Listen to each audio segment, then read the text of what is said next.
Standing in the center of my circle, I am solid on the ground, and I know I'm not alone.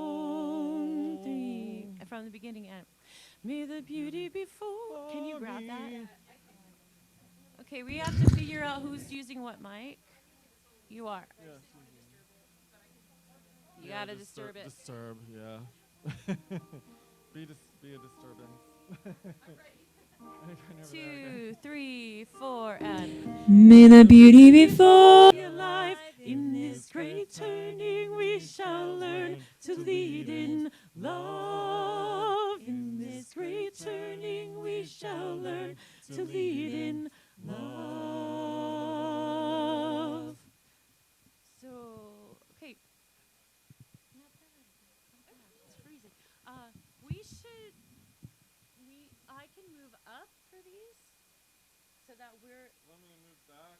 Well, we need to be closer together. Yeah, I'll move it back. Just maybe just move the front back. Yeah, all of it.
Welcome to the Unitarian Universalist Church of Boulder on this now breezy Sunday, October 24th. Hello, my name is Diana Maiden, and I am pleased to be your worship leader for today's service. Before our service begins in earnest, I want to be sure you all know that UUCB's annual auction, suspended last year due to the pandemic, is back and in full swing and online. Our annual auction is our church's largest fundraiser. Now is the time to place your bids on over 70 fabulous items listed. The auction has added a new twist to bidding this year. For the first time, we have a generous matching fund of $3,000 available for cash donations. Simply click on Donate at the top of the auction website, record your cash donation, and it will be matched doubling the impact of your donation. The link to the auction website is in this week's messenger and on the events page of UUCB's website. Or visit the auction table located at the edge of our parking lot seating area. For those attending via Zoom, Diana King and Michael King will be online after the service to demonstrate the auction website in a chat room following this morning's service. They will be able to answer any questions you might have about the auction process. And now, we welcome all at the Unitarian Universalist Church of Boulder. All of you are welcome, and all of you are sacred. Whatever your past was like, whatever this present moment is like for you, we invite you to journey into the future together with us. Welcome also to all of you who are joining via the magic of the internet. The chat box will be open if you need to get a message to us. If you are a new online visitor, please email our office administrator, Amy Zen, and let us know how you found us. You will find her email listed in the Zoom chat. Our church website also has a great deal of information about UUCB, our programs, and our activities. Please now ensure that your microphones remain muted as you join with others gathered for worship.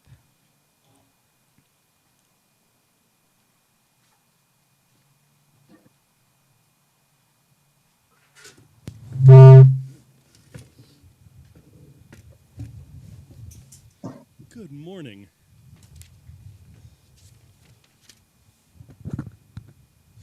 Good morning on this cold and windy and bright and absolutely gorgeous morning.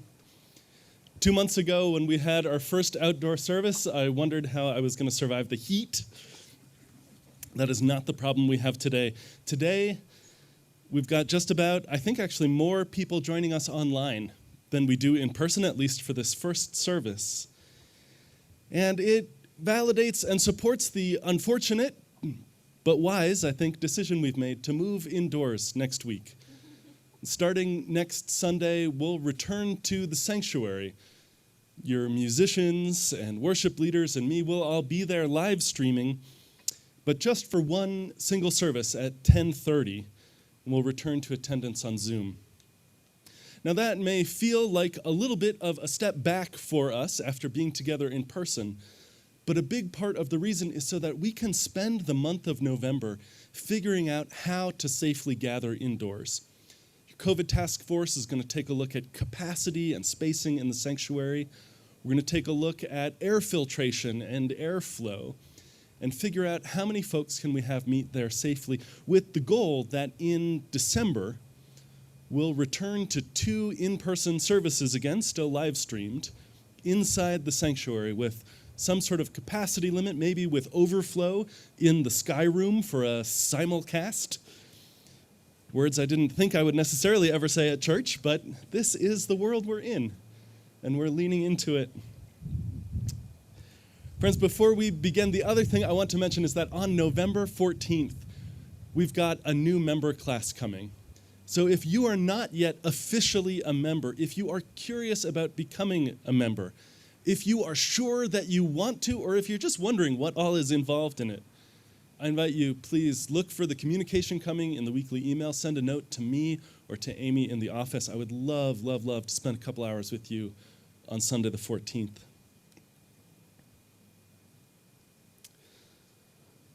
A colleague once told me that the church acts both as a conservatory, the home of what we're used to, the home of what we find comforting, and it acts as a laboratory where we try new risks and imagine what could be. And that's true both in pandemic times and not. This house is a conservatory and a laboratory. And in that spirit, our call to worship is called Prayer for This Church by Nancy Schaefer. A prayer for this church. May our doors be so open that it is drafty inside. And people sometimes shout because the noises without also come within. May those sheltered here sometimes cry all at once, letting tear water clean what words by themselves cannot. In silence times, may everyone present hear everyone else breathing and know that this is not separate from how the world breathes all night. May we always have enough room for those many who want to come in with coats and jackets and gloves. May those who cherish this church be so glad they can't stop speaking, stop asking, and may that crowding itself be a gladness as we keep adding rooms. May we notice each one who is new and invite her to stay. And may our list of names for the holy not ever be finished.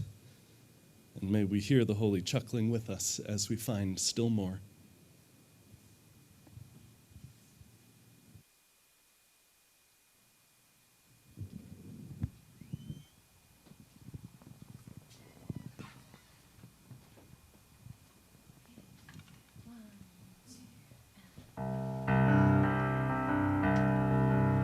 We are going, heaven knows where we are going, but we know within that we will get there. Heaven knows how we will get there, but we know we will. It will be hard, and the road will be muddy and rough, but we'll get there. Heaven knows how we will get there, but we know we will. We are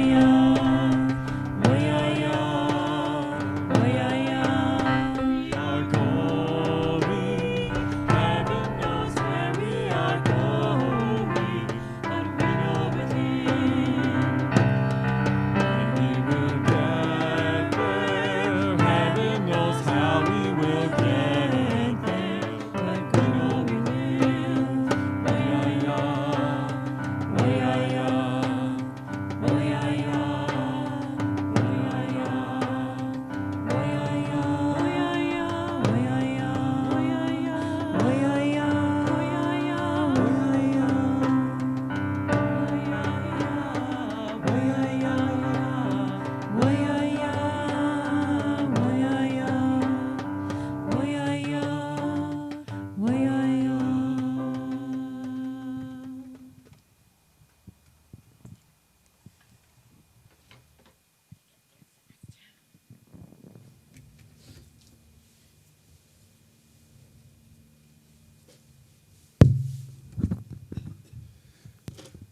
Let me invite anyone who is a kid, or formerly a kid, into a time for all ages.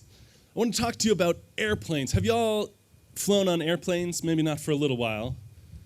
It's pretty simple. You walk on the airplane, you sit down in the seat, the plane goes up, the plane goes down.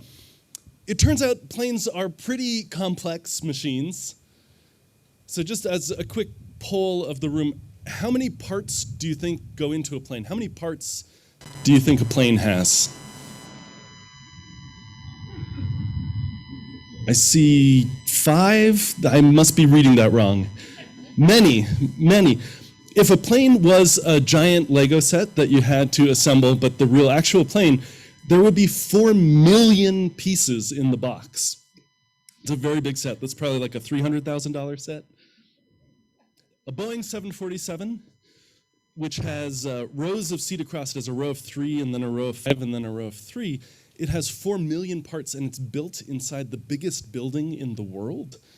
30,000 people work inside that one building. It's so big that the building has its own climate, and the building has its own fire department just for that building. To make something so big and complex, everyone works together. No one person can build a plane. And in fact, no 10,000 people can build a plane. It takes so many people, each doing their job, working together, doing their piece and part. One person can't do everything, but each person can do one thing. And that's, though there are fewer moving parts, that's a lot how church works too. It's how any community works, with lots and lots of people all together, none of them doing everything, but each of them doing something, making something amazing. And that's what we're doing here, week in and week out. Friends, will you join in singing our kids off to class with Reverend Dana at the far end of the building?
If you are joining us online and have a candle or a chalice near your computer, please get ready to light it. We invite you to type into the chat box where your chalice is lit, the street or the neighborhood, or what city, if you are joining from outside of Boulder County. I'd like now to invite Barb Richards to light this morning's chalice.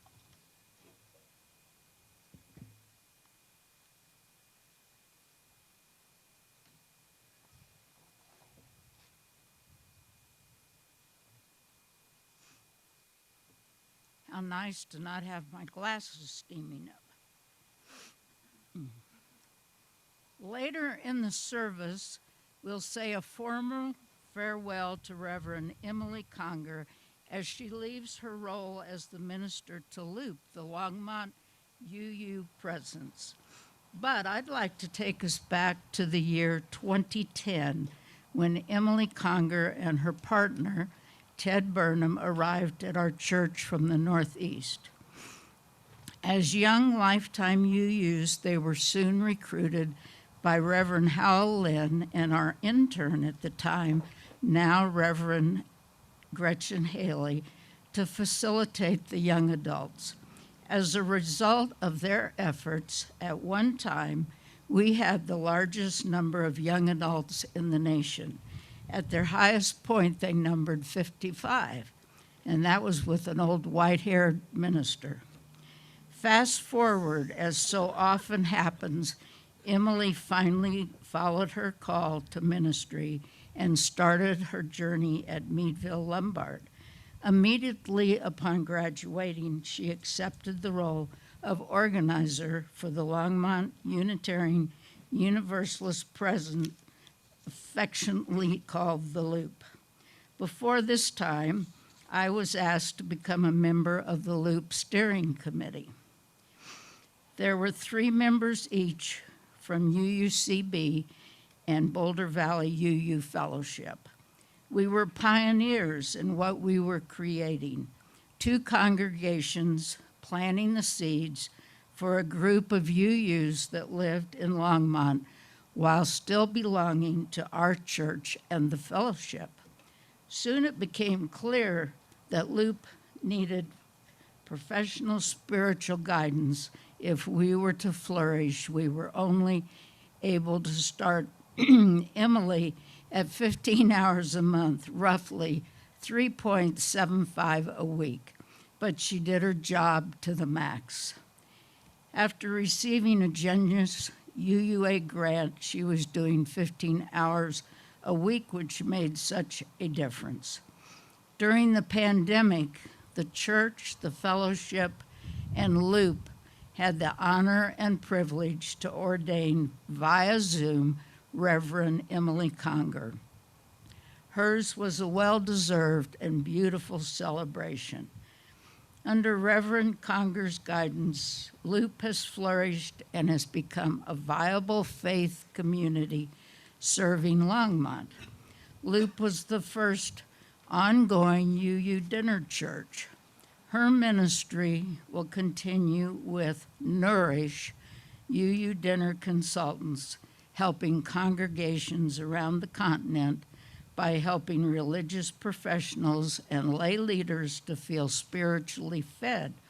By the way, she and Ted are now parents to little Miss Lily, who is almost 3 and who will become a big sister next spring. I light our chalice in love and gratitude for being able to cultivate a relationship with my friend, Reverend Emily Conger, and her family since she and Ted walked through our doors.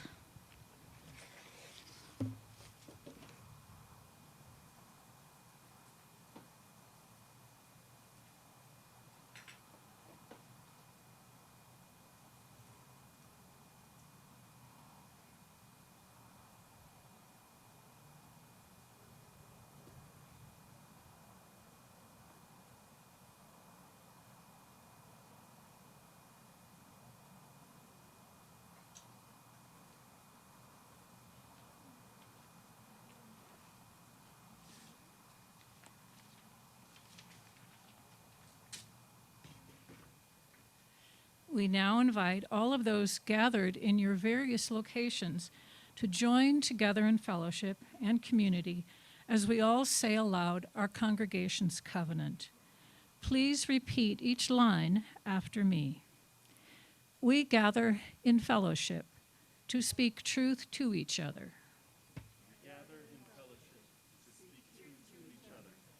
To reach out and touch one another. To care with each other, and to seek the truth divine. So be it.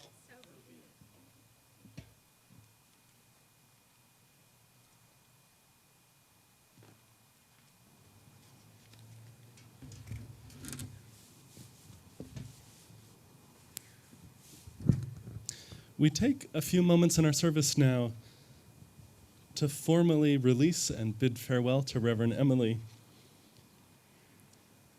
Before I say a few words about the history of the work she did with LUUP and with this congregation, I need to say on a personal level, last spring when I first came out for candidating to get a sense of the church and the environment and the area, I met with Reverend Emily for lunch one day. Colleagues are always collegial. We're always polite to one another, sort of at a minimum. But rare and precious is the person who will sit down as if you've known them for years and give you the honest, full story of where they've come from and where they're going and what the community is that I was coming into. She told your story back to me in ways that were beautiful and precious and deeply hopeful and profoundly loving and rooted in relationship with you. There are all sorts of things in the process of deciding to come and be here with you, of deciding to accept the invitation you gave. There are all sorts of things that made me say yes. And one of them certainly was getting to know you over that lunch and hear your love and appreciation for this community. Relationships change not only between individuals, but groups as well. And as your ministry ends with the Longmont UU Presence LUUP, we have the difficult and beautiful task of together sharing gratitude for your work and honoring the shift in ministerial relationship between you and us, the UU Church of Boulder. In partnership, we and the Boulder Valley UU Fellowship have been the root congregations for LUUP. Last week, you joined the fellowship to honor the change, and today, we're really glad to have you here with us. LUUP's ministry has been powerful in Longmont, And its legacy between our two congregations, us and the fellowship, is equally powerful. Some of you may remember the way before times. There was a rupture in Unitarian Universalism in Boulder. And the Boulder Valley Fellowship, founded in 1979, came into being after a painful split with this congregation. And for years, the fellowship and us were barely talking with each other. But throughout that long time of rupture, there were visionaries who knew that Unitarian Universalism would be stronger here if our connections were stronger. They longed for reconnection. Folks like Diane Ewing here at UUCB, and at the fellowship, Jean Canella and Elena Slusher, Natalie Parker, they made sure that the annual Longmont picnic happened, and others joined them for Thanksgiving dinners, Passover seders. And in 2010, still the before times of a mostly ruptured relationship, Emily was hired as the youth coordinator for the fellowship and served as the volunteer young adult coordinator here at UUCB. And she became our bridge builder. With her leadership and guidance, our first joint coming of age and joint OWL, Our Whole Lives, comprehensive sexuality education programs were created. You heard a few minutes ago from Barb how Emily started with the barest few hours building on the gatherings that UUs in Longmont had already started. It's not an easy thing to build something new. And Reverend Emily was not just a spiritual leader. She was and is a grant writer and innovator and experimenter, a convener and encourager, a strategic planner of a fresh sort of whole family, whole lifespan church. She is a pastor and a companion in the living. And like a good gardener, she nurtured and tended the relationships between the people she served and helped them and us to flourish. And then pandemic, which is hard on all religious communities, but for a dinner church, it poses some difficulties. It's not a format that lent itself to Zoom, and the reality is that families with kids stepped back and key leaders moved into other roles.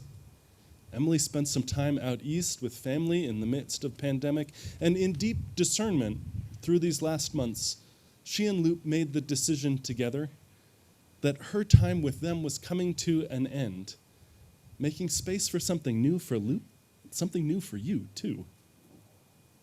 The legacy of her work at LUUP and between our two Boulder congregations is astonishing. More than any other single person, she helped heal that old rift with the fellowship. She kept the vision with others of an ongoing UU presence in Longmont. And she kept it so strongly that when I arrived this summer, I simply took it for granted that it would continue on because of the strength of those relationships in Longmont, with folks, some from each congregation and some from neither. LUUP is on its way to new directions, and so is Reverend Emily, and on this road ahead, we see you, and we bless you, and we are grateful to you. Thank you, dear ones. It has been such an honor to serve these past 4.5 years as the minister of the Longmont Unitarian Universalist Presence, and to be so lovingly nurtured and welcomed into this community and into ministry from here. I would like to spend just a moment reflecting on this past a little bit over a decade with the UU Church of Boulder as you release me to this next phase. So I grew up Unitarian Universalist in New Jersey and was a youth leader and felt my call to ministry at 16, but I hadn't been involved in a congregation for many years when I moved to Boulder.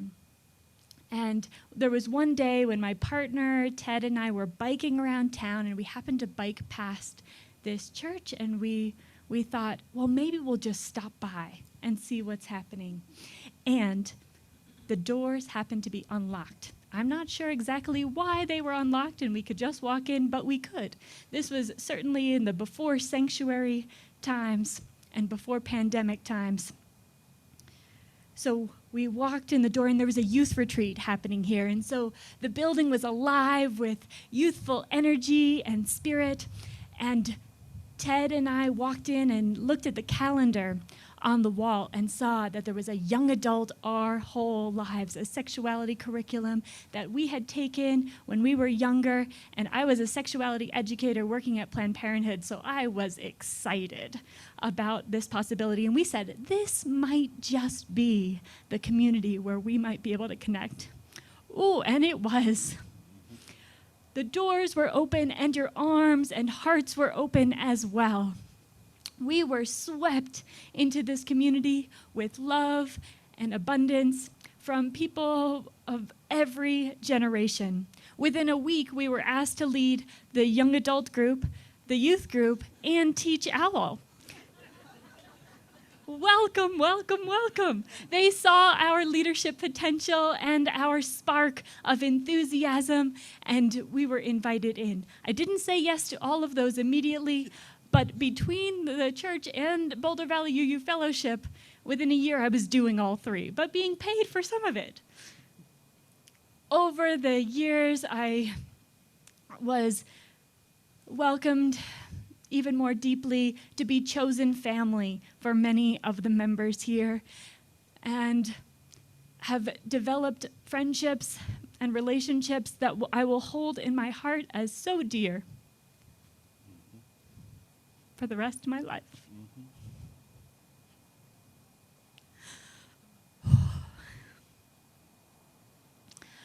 While being a young adult leader here and working at Planned Parenthood and doing youth ministry, people kept asking me, so when are you going to seminary? When are you finally going to do the thing for real? And I said, I'm living my call right now. This is it. This is innovation. This is sexuality, spirituality, pushing the boundaries of what is possible. And I dug in a little deeper and said, you know what? I'm doing it, and I want to be even better. And so eventually I decided to go to seminary and took a break from my roles here in order to do my ministerial formation, which was a challenging transition. So we've been through transitions already, and we can do more together. You've heard about the journey with the LUUP, where we innovated and innovated and innovated again. There is a past before me and a future that comes after me with all of these ministries, and I am so grateful to have been able to be this small part of the longer journey of Unitarian Universalism in Boulder County, because I have been a part of each of these ministries in multiple ways. I have loved serving with you in partnership, and my hope is that you keep those doors open, metaphorically at very least. Keep your arms and hearts open. Keep innovating. Keep saying yes to visionaries and bridge builders and folks who want to build relationships outside of the bounds of what we see possible now. Thank you. I love you. It is so good to be with you today as we embark on this transition forward. This is the moment now to officially recognize this change in relationship. If you'll begin.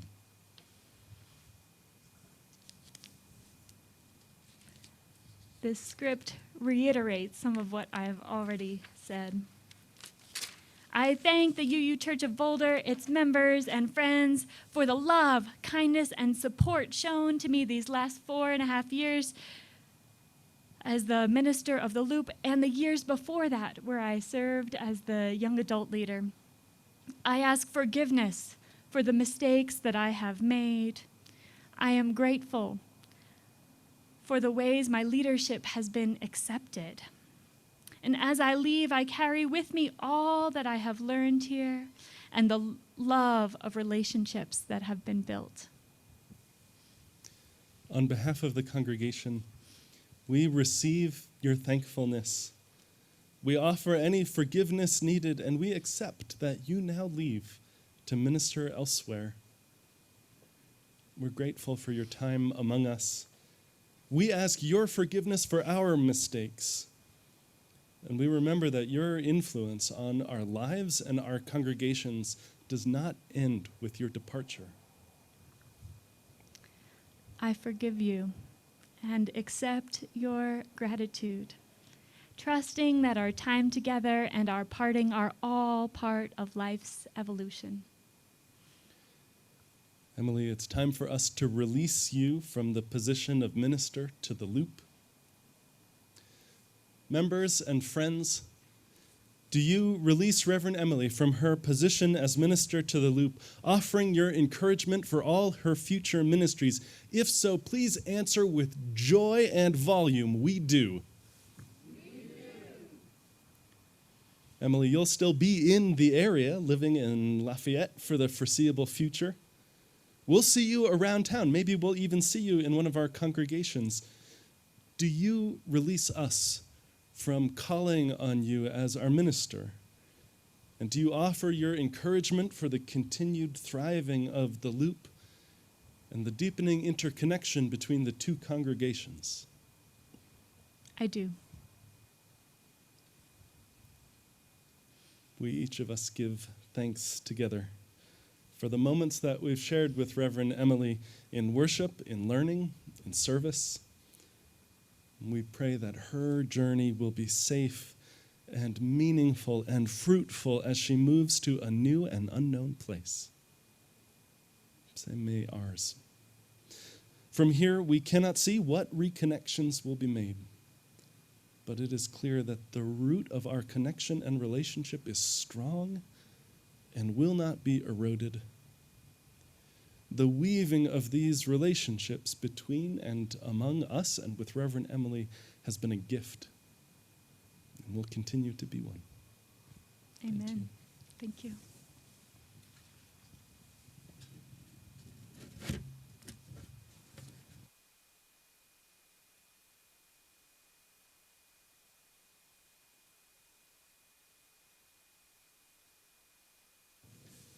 Will you take a breath with me?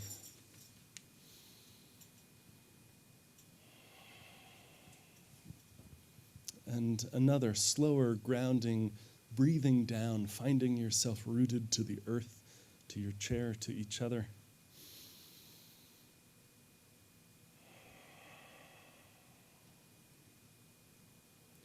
Invite you into a time of prayer and meditation, a time of work, a certain kind of work, of practice, our own. Opening that interior space in heart and mind and soul that reaches out to that something larger than ourselves, known by many names, yet experienced in a place beyond all words, a place of hope and of love.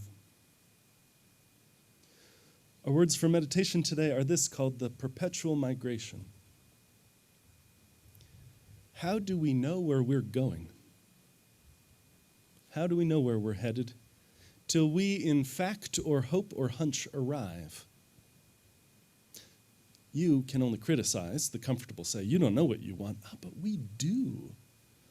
We have swung in the green verandas of jungle trees. We have squatted on cloud-gray granite hillsides where every leaf drips. We've crossed badlands where the sun is sharp as flint. We've paddled into the tall, dark seas. We always knew what we want. Peace, plenty, the gentle wallow of intimacy, a bit of Saturday night, not too much Monday morning, a chance to choose, a chance to grow, the power to say no and yes, pretties and dignity, and the occasional jolt of truth. The human brain, wrinkled slug, knows like a computer, like a violinist, like a bloodhound, like a frog. We remember backwards a little and sometimes forward, but mostly we think in ebbing circles a rock makes on the water. The salmon hurtling upstream seeks to taste the water of its birth, but the seabird on the 4,000-mile trek follows charts mapped in its genes. The brightness, the angle, the sighting of the stars shines in the brain, luring till inner constellations match outer. Stark black rocks, the island beaches of wave-worn pebbles, where it will winter looks right to it. Months after it's set forth, it says, home at last, and settles. Even the pigeon beating its short whistling wings knows the magnetic tug of arrival. Driven as a migrating falcon, I can be blown off course, yet if I turn back, it feels wrong. Navigating by chart and chance and passion, I will know the shape of the mountains of freedom. I will know. We'll be together in silence for 7 breaths.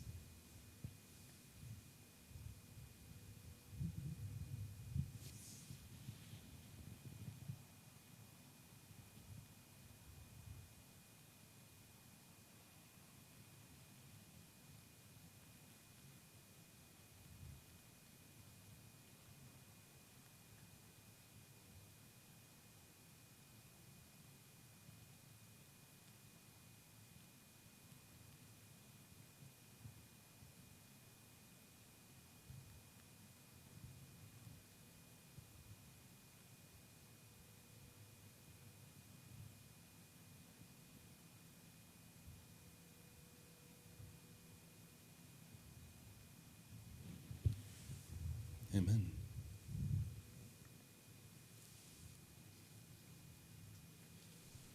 We reach a time in the service to share our joys and our sorrows, our blessings and our concerns with one another.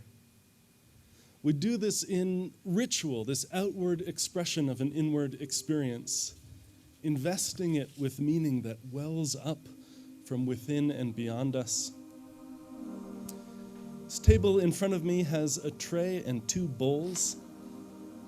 A tray filled with ordinary, extraordinary dirt, 1,000 generations of cottonwood and aspen leaves, watered by snowmelt and thunderstorms, burnt by fire, mulched by buffalo and prairie dogs. This is the sacred land of the Ute and Arapaho and Cheyenne people. This is sacred earth.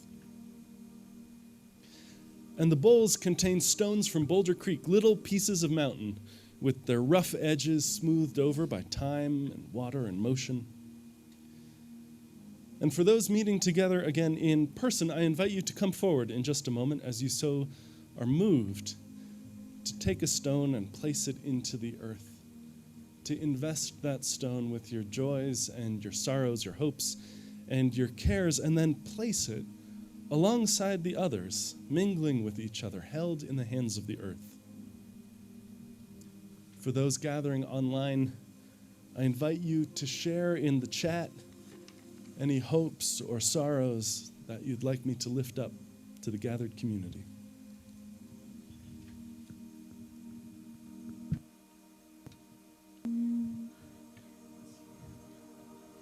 May the beauty before me open my eyes to see. May the beauty above and below me set my soul free.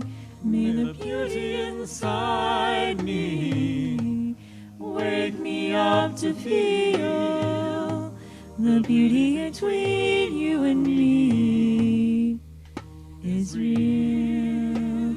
May I be complete within my open circle. May I be willing to see some hope in a broken world. May I be like this tree, standing in the center of my circle. I am solid on the ground, and I know I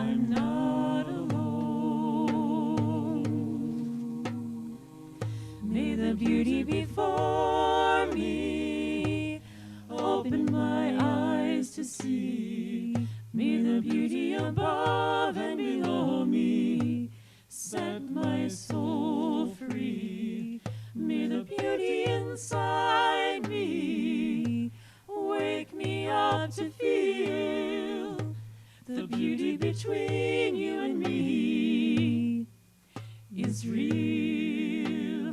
May I be complete within my open circle. May I be willing to see some hope in a broken world. May I be like this tree, standing in the center of my circle. I am solid on the ground, and I know I'm not alone.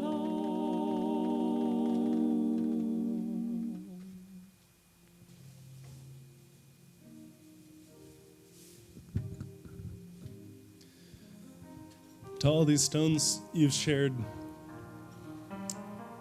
we lift up and joy Kendall Richards, who starts a new job.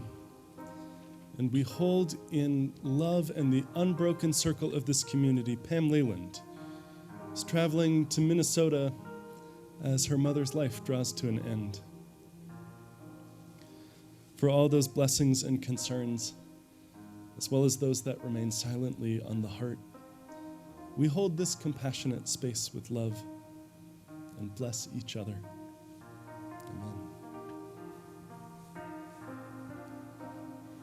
May I be complete within my open circle. May I be willing to see some hope in a broken world.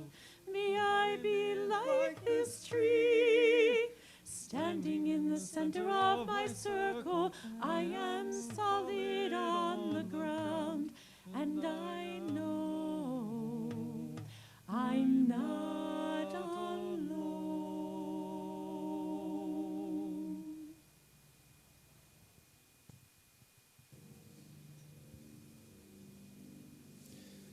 How do we know where we're going? Asks the poet.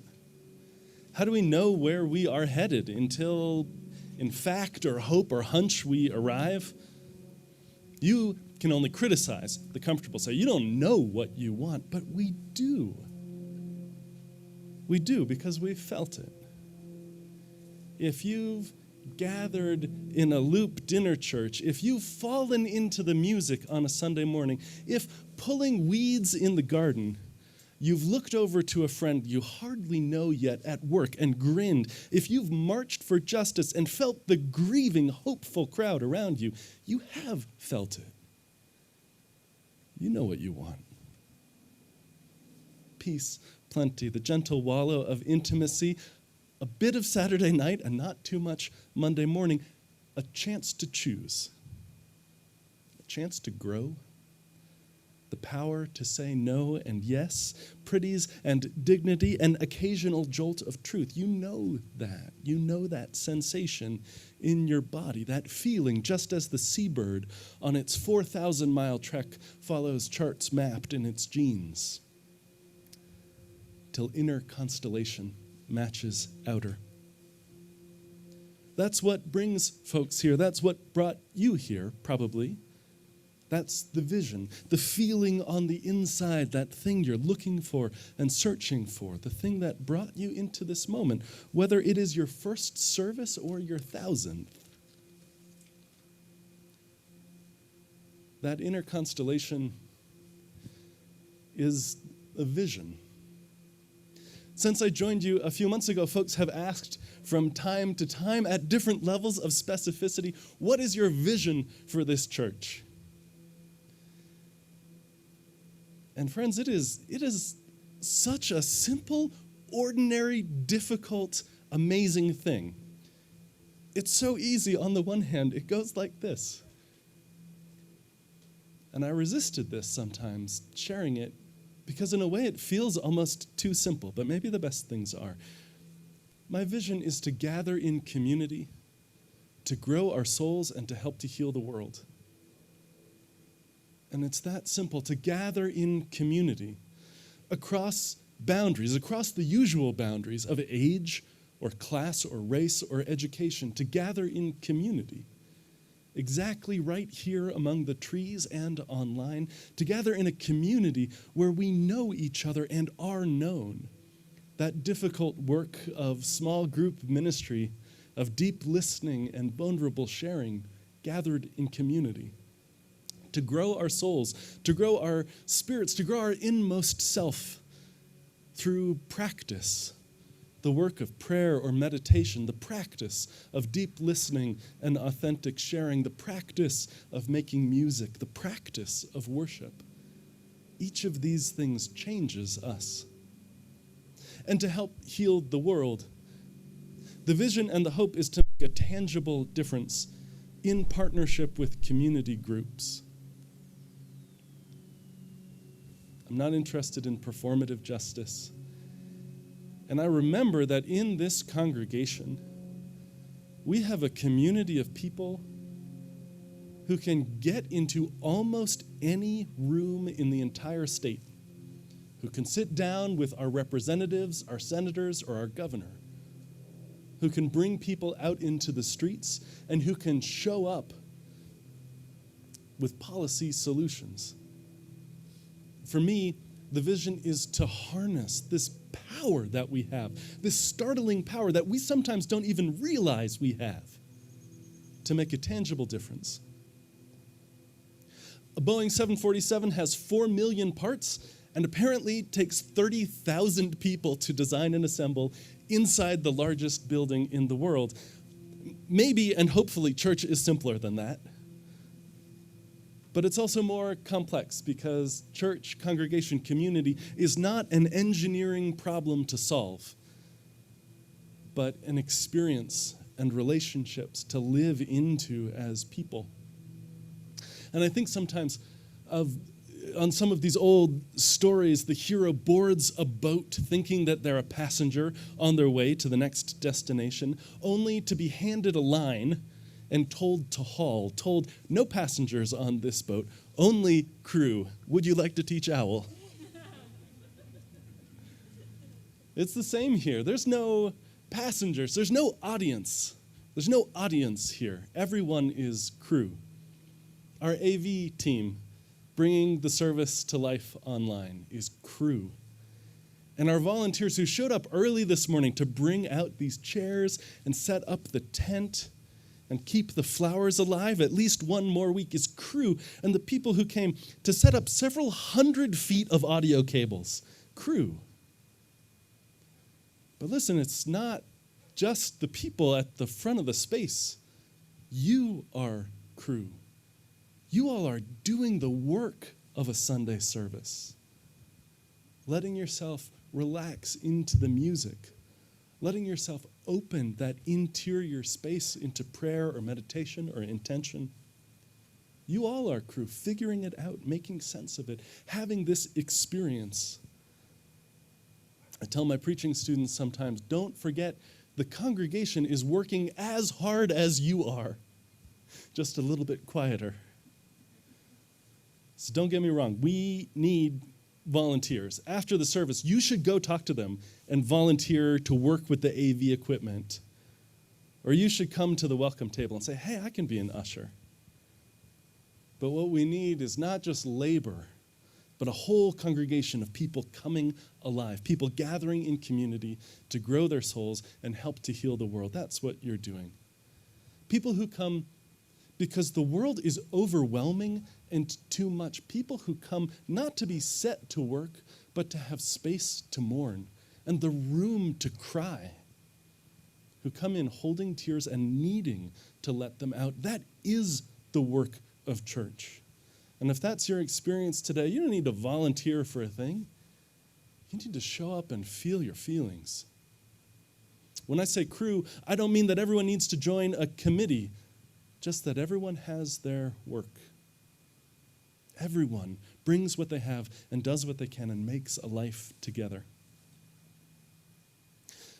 A seminary professor reminded me of this interpretation of the parable of loaves and fishes, this old story where several thousand people have showed up to hear a preacher, but they've only got a couple of loaves of bread and fish, and then miraculously that goes to feed everyone.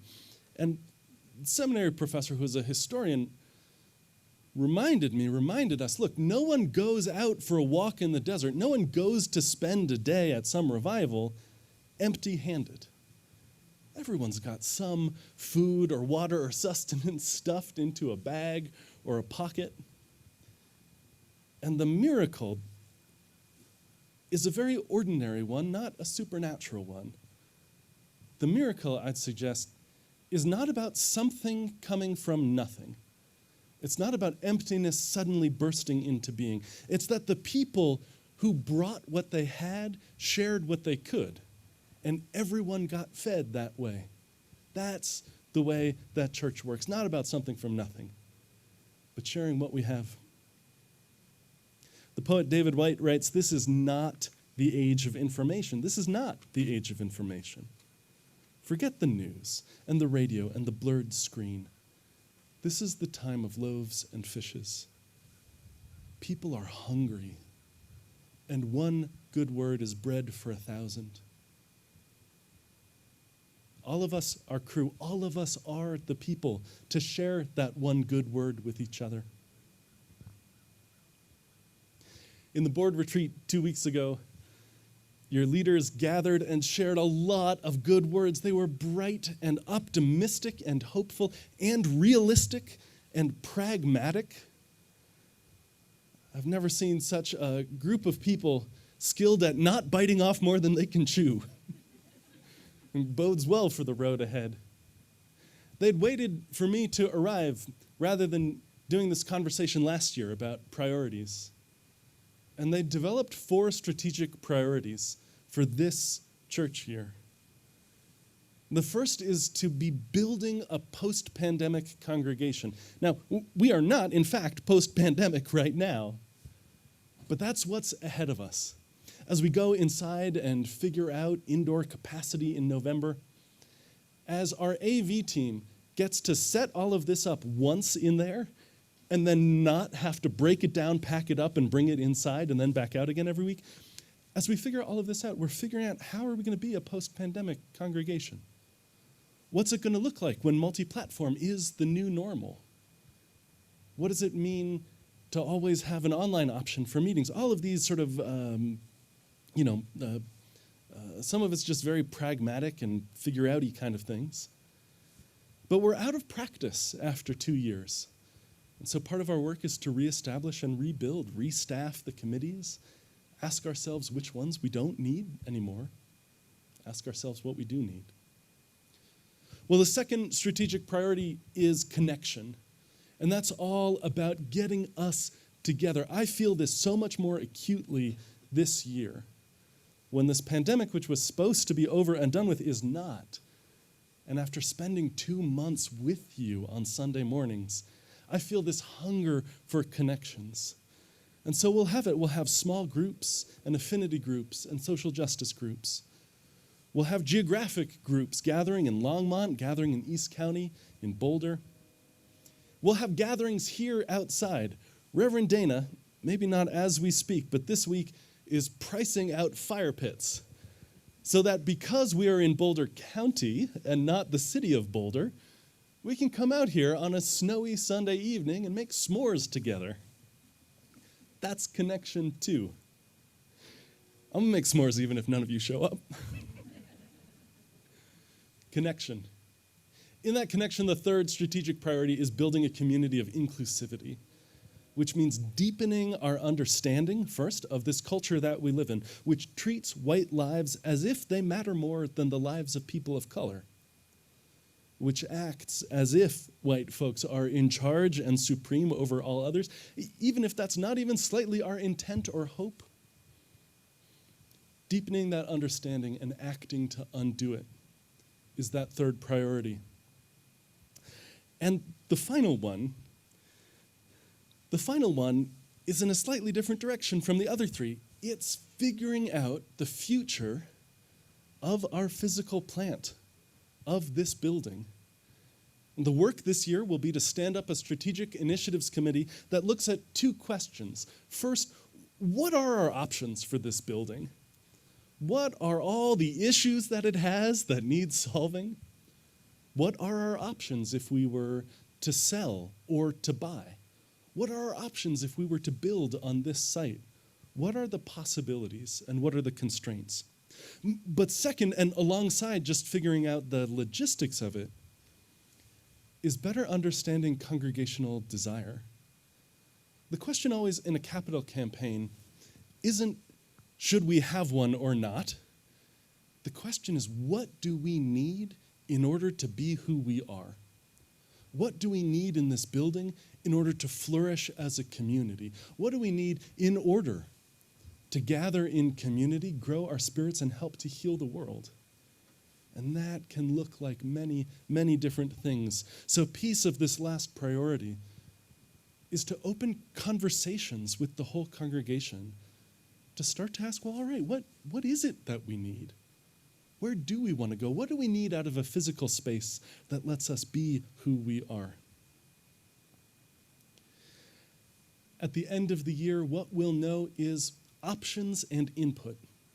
Not a decision once and for all of precisely what we're going to do, but that necessary first stage that before we plunge into the yes or no of a capital campaign, we say, all right, what's possible and what do we want?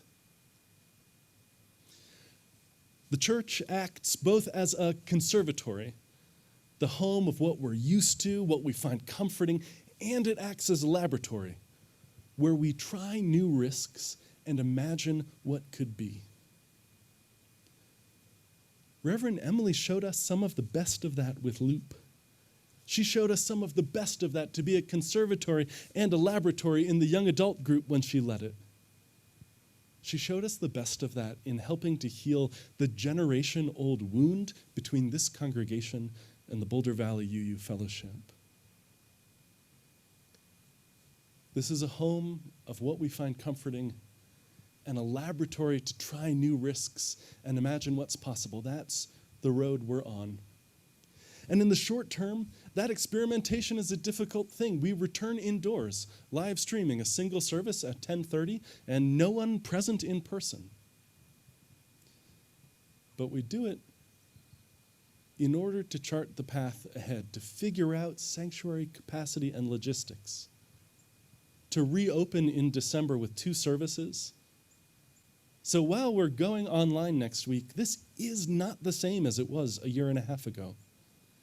We know where we're going, and we know we will get there. And as things begin and end all at once, at that same service next week, we'll welcome our new accompanist, Ben Thompson. I am so excited. I am so excited as I look around for Deborah, for you to get to hear him. This is such good stuff. We gather in community to grow as people and help to heal the world, and that doesn't change.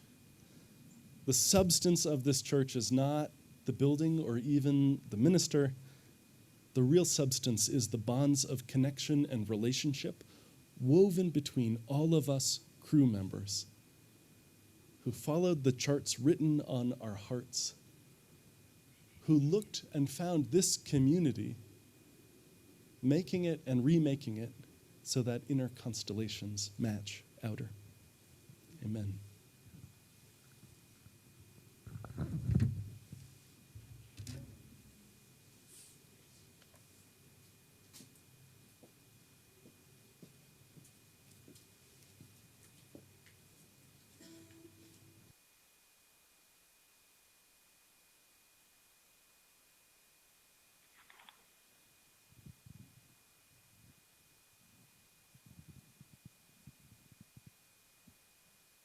We shall be known by the company we keep, by the ones who circle round to tend these fires.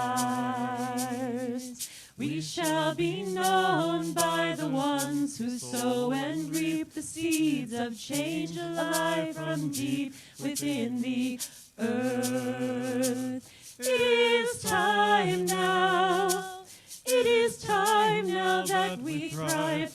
It is time we lead ourselves into the well. It is time now, and what a time to be alive. In this great turning we shall learn to lead in love. In this great turning we shall learn to lead in love. We shall be known by the company we keep, by the ones who circle round to tend these fires. We shall be known by the ones who sow and reap the seeds of change alive from deep within the earth. It is time now. It is time now that we thrive. It is time we lead ourselves into the well. It is time now, and what a time to be alive. In this great turning we shall learn to lead in love. In this great turning we shall learn to lead in love. It is time now. It is time now that we thrive. It is time we lead ourselves into the well. It is time now, and what a time to be alive. In this great turning we shall learn to lead in love. In this great turning we shall learn to lead in love.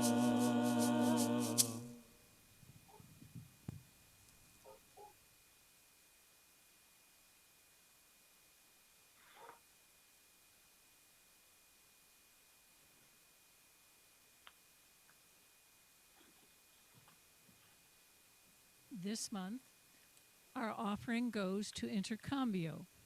While teaching English is the core of what Intercambio does, how they do this work is what unleashes the potential of individuals in our community.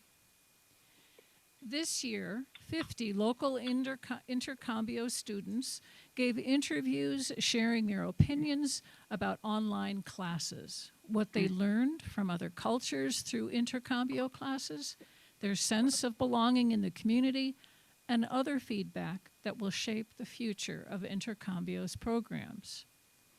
3 interns supported this charge. Kara is a recent CU Boulder graduate and a former Intercambio volunteer. Jennifer is a student at Wellesley College studying international relations and political science.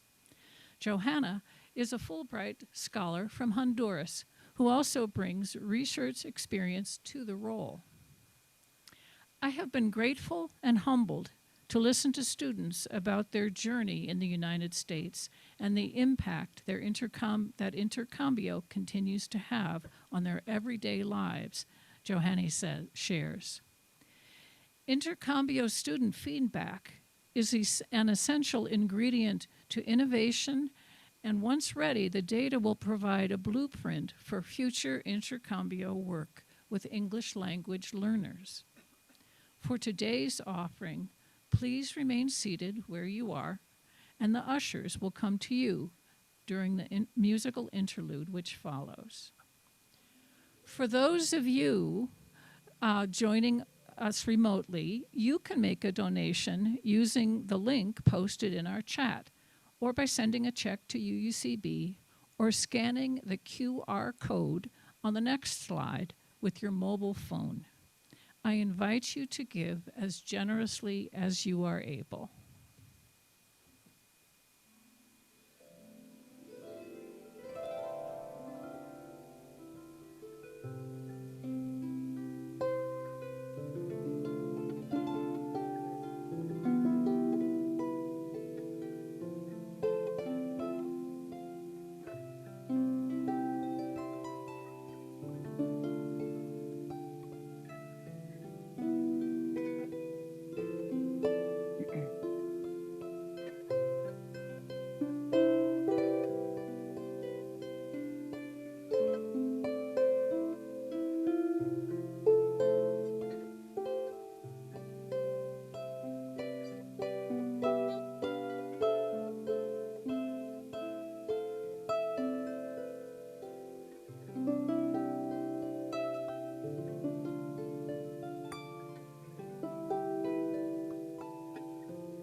thank you all who have gathered here this morning.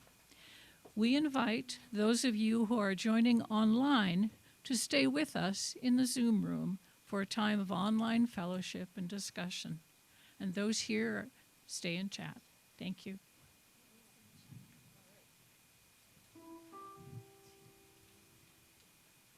We shall be known by the company we keep, by the ones who circle around to tend these fires. We shall. So, Zoom participants, we are about to break up into chat rooms, and I just want to repeat the announcement that Michael King and Diana King are going to stay here in the main room to say a little bit more about the auction, give you some tutorials for how to use the website that the auction is on, and so forth. So if you want to do that, then when the invitation comes to join a breakout room, just don't go there. Stay here in the main room, and all will be well. Ray, I think, is getting the breakout rooms ready. Is that right, Ray? Is that something that you can do, Steve? I think I have a technical problem here. If you make me Zoom host, I can. I'll do my best. Okay.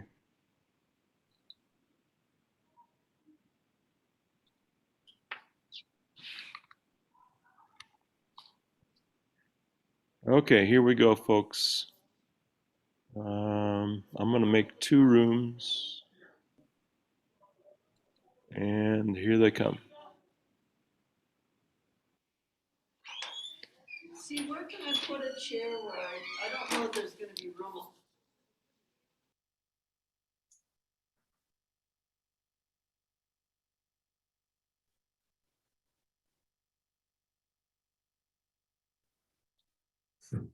This is Diana King. If you can hear me, raise your hand. Okay, good.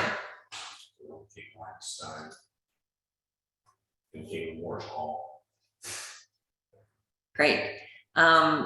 Kate, I see that you successfully managed to log in, and do you have any questions in general in terms of the auction?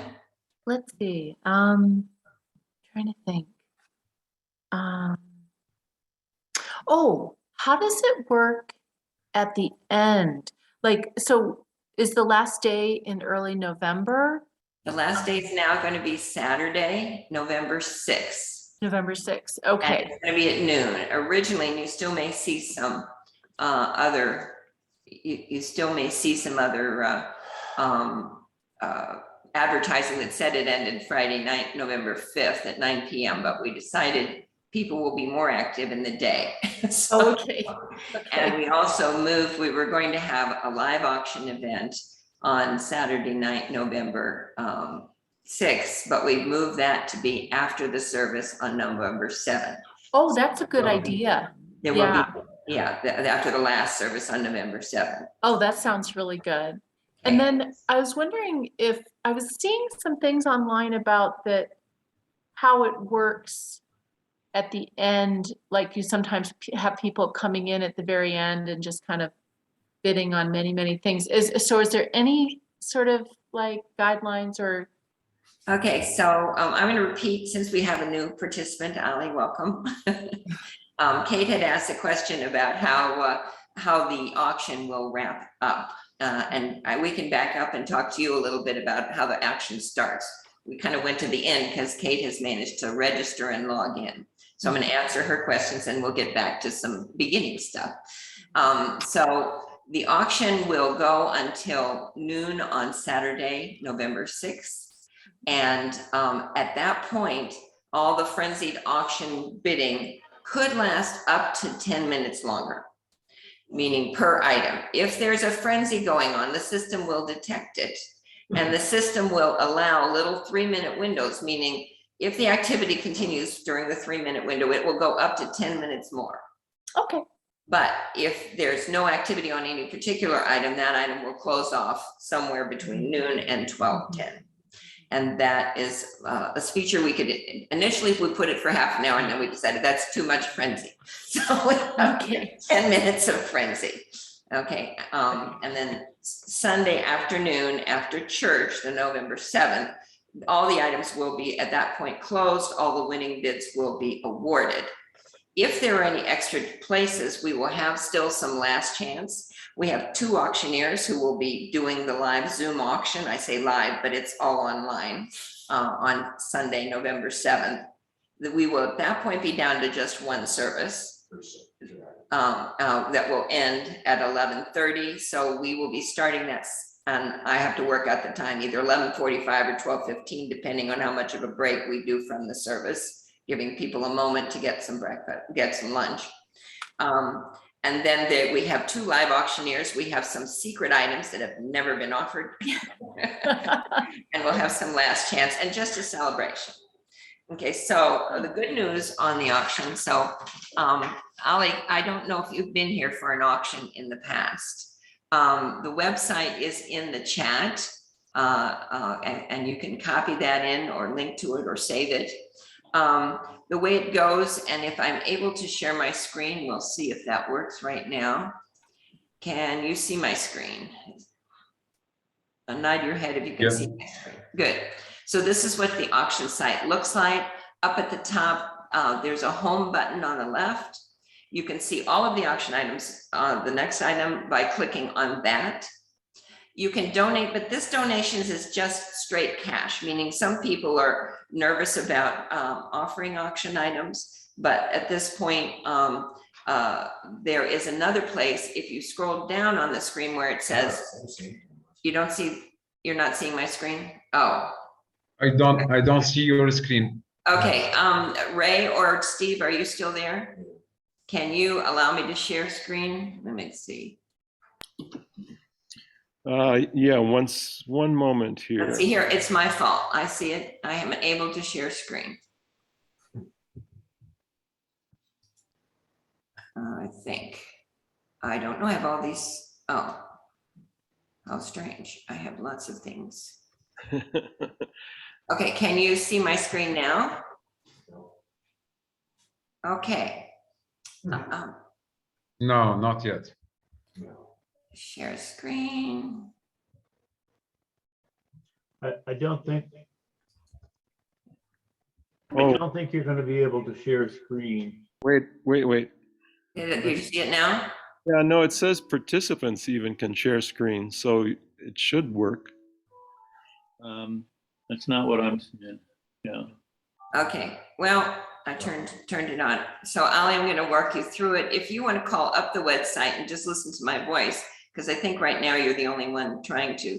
So if you click on that link and just let me know if you're able to see it.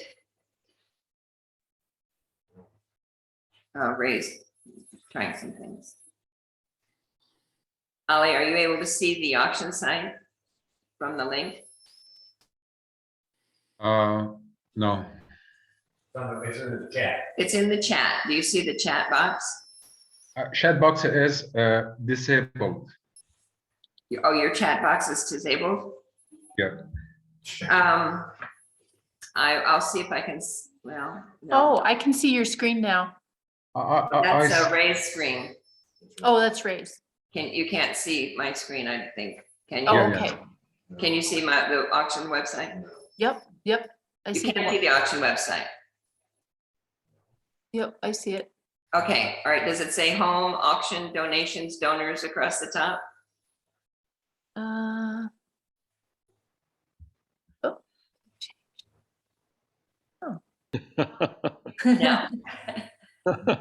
Okay, I'm just going to walk you through, Ali. So Ali, Ali, if you get to the midweek messenger that has our information, do you receive our newsletter? So I feel like he wants something to sign. Ali, do you see do you see our newsletter regularly on your email? I think yes. Yes. UU Okay. UU of Boulder. Yes. Right? If you Yeah. go to UU Boulder, UUchurchofboulder.org, on the front page, you can find a link to the website. Okay. And then from there, you can read the home auction page. You can also email me directly at auctionuucb@gmail.com. And I can individually work with you to walk you through things or set up a telephone call. The email, the mail again. auctionuucb@gmail.com. So if you email me there, I can email you the website, and I can even set up a time to walk you through if you have any questions. Yeah. Okay. So this is our largest fundraiser for the year. Already we've got 50 people making donations. We have 76 items donated. If they were all sold, we'd make $2,000. At the present, we've made about $6,000, over $6,000, which is unusual because normally we've done this in the past in person, and we only have 2 days to bid, and we make it all in those 2 days. So having a website that supports this in advance is really unusual. But we've only had 30 bidders so far, so we are going to be doing a drive. The bidding is only open for 12 more days, and you can register yourself on the site to do a bid, but you can also register your credit card, and it's a very secure third-party site through Stripe. So you can register your credit card, and then you're ready to just almost like a shopping basket. When you have a winning bid, then you can just go with your cart and pay directly. In the website also, as you scroll down, you'll see all these 76 items that are donated. There's three pages of them now, but you can scroll down further and you can see a calendar of dates. Historically, this has been, we call it Feast and Festivities, because a number of the items are getting together with people. They may be outdoor gatherings, they may be indoor gatherings. A lot of those are now set for June, when hopefully COVID is less of an issue. But you can see the calendar of all those event dates of those that do have dates associated with. And on down below that, you can see the catalog of all the 76 items in the different categories. Do you have any other questions? Okay. And I see Linda, are you interested in the auction? You just joined us. I'm not sure Linda has her audio on yet. No, she's muted. Okay. All right. Do you want, since I can't share my screen, which is not working, Ray? Yes. You could go to the auction site because your screen seems to be able to share. I don't think so, but you tell me where up to. Or maybe it's Steve. Steve, was it you? I think it could only be Caitlin or Caitlin. Yeah, I don't know what this picture is that's on there now. I was noticing the delay. So yes, we are very much hoping that these two. Oh, yeah.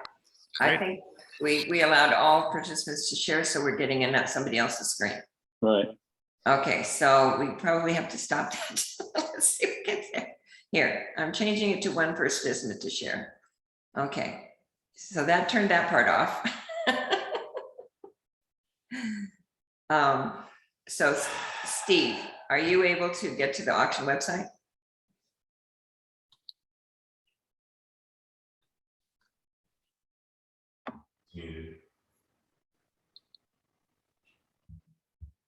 Yeah, I don't know what's going on with screen share, because I should be able to close it, but it's Okay. All right, well, we may be done here because I think, Ali, unless you have more questions, you are one person. Kate has managed to log in and do some things. Do you have some questions? Actually, I have a question, not about the auction, but Yes. I have a personal question. As you know, as I'm not UU, but I like UU Church and like to join their meeting. So I have my question, if I can ask. I want an answer from anybody in the UU, in all celebration of UU, you know. Any other nationalities singled out, if I can express this in English, or it is true, that's in all of UU celebration, the only people who are singled out is Egyptian people. Why? That's my question. Is that clear? No. No.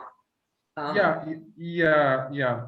You know, I'm talking about the celebration of every year, the celebration of Passover. That mentioned by a bad way the Egyptian people. That's my question. So your question, if I can repeat it, is why are Egyptian people denigrated in the Passover? Yeah. Okay. The UU Church is not doctrinal. The Passover may be celebrated by some of our members, but it is not overall celebrated by the UU Church. We are not a Christian church. So Steve, do you have any other answer? I'm sorry. I'm doing three things at once here, and I understand. Yeah, I can't really chime in, and our time is kind of up because we need to do some technical adjustments before the next service. No, we're good. We got it. Okay. All right. In general, I would say this, Ali. You know, our faith draws from a lot of different sources, including the Christian Bible, the Old Testament, and the New Testament. There's a lot not to like about many of those texts, and as there is, you know, not to like about Abraham Lincoln's treatment of Black people in this country before the emancipation. He thought that they should possibly all go back to Africa. So we try not to paint with such a broad brush that we can't find the good and the wisdom in things that are inherently flawed. And that's the best short answer I can give you on that. And now I really need to shut us down now, though. So Okay. let's continue this discussion at another time. Okay. Thank you. Thank you. Thank you, Michael and Diana. Thank you. Yeah, thanks, Michael and Diana. Okay. We'll see you again in a little bit. All right. Should we log off and log on again? I'm going to shut the meeting down and then it'll come back. Great.